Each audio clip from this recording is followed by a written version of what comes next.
விடுதலை பயணம் அதிகாரம் 3. மோசேயின் அழைப்பு.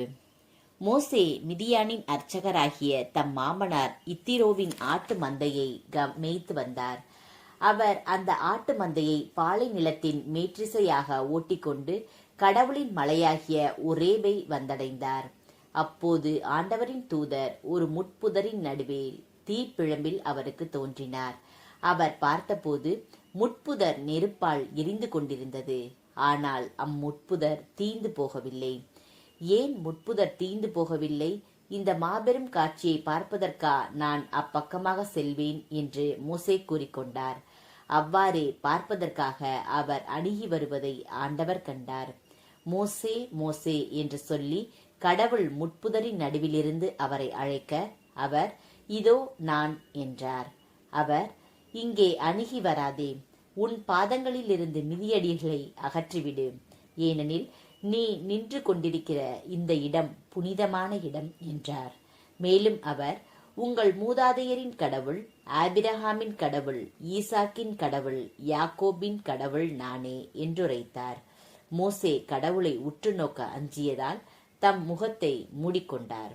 அப்போது ஆண்டவர் கூறியது, எகிப்தில் என் மக்கள் படும் துன்பத்தை என் கண்களால் கண்டேன். அடிமை வேலை வாங்கும் அதிகாரிகளை முன்னிட்டு அவர்கள் எழுப்பும் குரலையும் கேட்டேன். ஆம், அவர்களின் துயரங்களை நான் அறிவேன். எனவே எகிப்தியரின் பிடியிலிருந்து அவர்களை விடுவிக்கவும் அந்நாட்டிலிருந்து பாழும் தேனும் பொழியும் நல்ல பரந்ததோர் நாட்டிற்கு, அதாவது கானானியர், இத்தியர், எமோரியர், பெரிசியர், இவ்வியர், எபூசியர் வாழும் நாட்டிற்கு அவர்களை நடத்தி செல்லவும் இறங்கி வந்துள்ளேன். இப்போது இதோ இஸ்ரேல் மக்களின் அழுகுரல் என்னை எட்டியுள்ளது. மேலும் எகிப்தியர் அவர்களுக்கு இழைக்கும் கொடுமையை கண்டுள்ளேன். எனவே இப்போதே போ, இஸ்ரேல் இனத்தவராகிய என் மக்களை எகிப்திலிருந்து நடத்தி செல்வதற்காக நான் உன்னை பார்வோனிடம் அனுப்புகிறேன். மோசே கடவுளிடம், பார்வோனிடம் செல்வதற்கு இஸ்ரேல் மக்களை எகிப்திலிருந்து அழைத்து போவதற்கும் நான் யார் என்றார். அப்போது கடவுள், நான் உன்னோடு இருப்பேன். மேலும் இம்மக்களை எகிப்திலிருந்து அழைத்துச் செல்லும்போது நீங்கள் இம்மலையில் கடவுளை வழிபடுவீர்கள். நானே உங்களை அனுப்பினேன் என்பதற்கு அடையாளம் இதுவே என்றுரைத்தார்.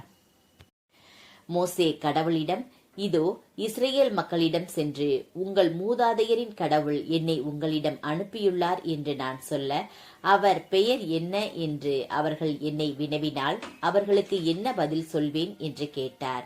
கடவுள் மோசேயை நோக்கி, இருக்கின்றவராக இருக்கின்றவர் நானே என்றார். மேலும் அவர், நீ இஸ்ரேல் மக்களிடம் இருக்கின்றவர் நானே என்பவர் என்னை உங்களிடம் அனுப்பினார் என்று சொல் என்றார். கடவுள் மீண்டும் மோசேயை நோக்கி பின்வருமாறு கூறினார். நீ இஸ்ரேல் மக்களிடம், உங்கள் மூதாதையரின் கடவுளாகிய ஆண்டவர், ஆபிரகாமின் கடவுள், ஈசாக்கின் கடவுள், யாக்கோபின் கடவுள் என்னை உங்களிடம் அனுப்பியுள்ளார் என்று சொல். இதுவே என்றென்றும் என் பெயர், தலைமுறை தலைமுறையாக என் நினைவு சின்னமும் இதுவே.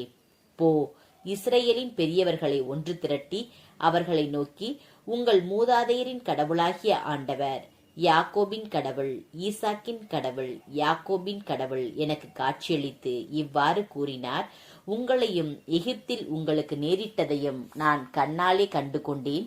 எகிப்தியரின் கொடுமையிலிருந்து கானானியர், இத்தியர், எமோரியர், பெரிசியர், இவ்வியர், எபூசியர் வாழும் நாட்டிற்கு, பாழும் தேனும் பொழியும் நாட்டிற்கு உங்களை நடத்தி செல்வேன் என்று அறிவிப்பாய். அவர்கள் நீ சொல்வதை கேட்பர். நீயும் இஸ்ரேலின் பெரியோர்களும் எகிப்திய மன்னனிடம் செல்லுங்கள். அவனை நோக்கி, எபிரேயரின் கடவுளாகிய ஆண்டவர் எங்களை சந்தித்தார். இப்போதே நாங்கள் பாலை நிலத்தில் 3 நாள் வழிப்பயணம் போக இசைவு தாரும். ஏனெனில் எங்கள் கடவுளாகிய ஆண்டவருக்கு பலி செலுத்த வேண்டும் என்று சொல்லுங்கள். என் கைவன்மையை கண்டாலன்றி எகிப்திய மன்னன் உங்களை போக விடமாட்டான் என்பது எனக்கு தெரியும். எனவே என் கையை ஓங்குவேன். நான் செய்யப்போகும் அனைத்து அருஞ்செயல்களாலும் எகிப்தியனை தண்டிப்பேன். அதற்கு பின் அவன் உங்களை அனுப்பிவிடுவான். அப்போது இம்மக்களை எகிப்தியர் பார்வையில் விரும்பத்தக்கவர் ஆக்குவேன். நீங்கள் வெறுமையாய் போவது இல்லை. ஏனெனில் ஒவ்வொருத்தியும் தன் அண்டை வீட்டுக்காரரிடமும் தம் வீட்டிலுள்ள அந்நிய பெண்ணிடமும் வெள்ளி அணிகலன்களையும் தங்க அணிகலன்களையும் மேலாடைகளையும் கேட்டு வாங்கிக் கொள்வாள். அவற்றை உங்கள் புதல்வருக்கும் உங்கள் புதல்வியருக்கும் அணிவியுங்கள். இவ்வாறு நீங்கள் எகிப்தை சூறையாடி செல்வீர்கள்.